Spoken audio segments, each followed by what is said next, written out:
स्वामी समर्थ।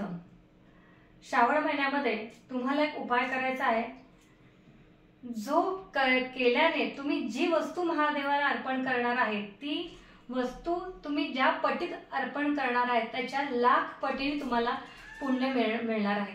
आता त्यासाठी करायचं काय, 108 कोणत्या पण वस्तू, मग 108 बेलाची पानं असतील, 108 तांदूळ असतील बासमती अख्खा, किंवा 108 कॉइन्स असतील पैशाचे, म्हणजे 1-1 रुपयाचे, अशा पद्धतीचं तिन्ही संध्येच्या वेळेला जाऊन महादेवाच्या मंदिरामध्ये, आता तुम्ही म्हणा कॉइन्स एवढे आम्ही महादेवाच्या पिंडीवर हे करायचे का, हां, तर कॉइन्स जे आहेत तुम्ही जे पैशाची जी नाणी आहेत ती महादेवाच्या पिंडीवर ठेवून त्याला सांगायचे की आम्ही तुला हे दिलेलं आहे, मी जे काही तुझ्या ह्यानी कमवलेलं आहे तुझ्याच कृपेमुळे ते तुला दिलेलं आहे मी, तर ते ठेवून नंतर माझी दानपेटी आहे त्याच्यामध्ये ते 108 रुपये तुम्हाला टाकायचे आहेत।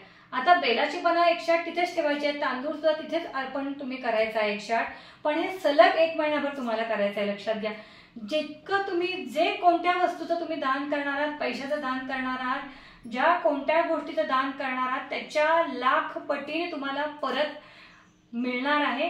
इतकं पुण्य या श्रावण महिन्यामध्ये आपण जे दान करतो शंकराला त्याचं मिळत असतात। बरं, आता तुम्ही हे जेव्हा दान कराल त्यानंतर तिथे देवळामध्ये बसून ओम नमः शिवाय किंवा ओम नमो भगवते महादेवाय महारुद्राय हाही महादेवाचा अत्यंत प्रिय मंत्र आहे, किंवा श्री शिवाय नमस्तुभ्यम जो की शिवमहापुराणामध्ये त्याचा उल्लेख आहे। जर तुमच्याकडे शिवमहापुराण नसेल तर तुम्ही तो आणा, तो ग्रंथ सुद्धा या काळामध्ये वाचला जातो, त्याच्यामध्ये तुम्हाला हे सगळे मंत्र दिसणार आहेत। तर अशा मंत्राचा 21 वेळा 51 वेळा 108 वेळा तुम्ही जप करायचा आहे। महादेवाला काहीही मागू नका हे अर्पण केल्यावर, म्हणजे काही डोक्यात ठेवू नका की मला हे मागायचंय, हे फक्त तुम्ही करा, त्याला जे तुम्हाला द्यायचंय तो तुम्हाला देईल। तर अशा पद्धतीने हा जो एक दिव्य उपाय मी तुम्हाला सांगितला आहे श्रावणामध्ये, हा सर्वांनी आवर्जून करा आणि तुम्हाला जे काही अनुभव येतात ते मला जरूर कळवा, कारण का अनुभव हीच खात्री असते। श्री स्वामी समर्थ। जय जय स्वामी समर्थ।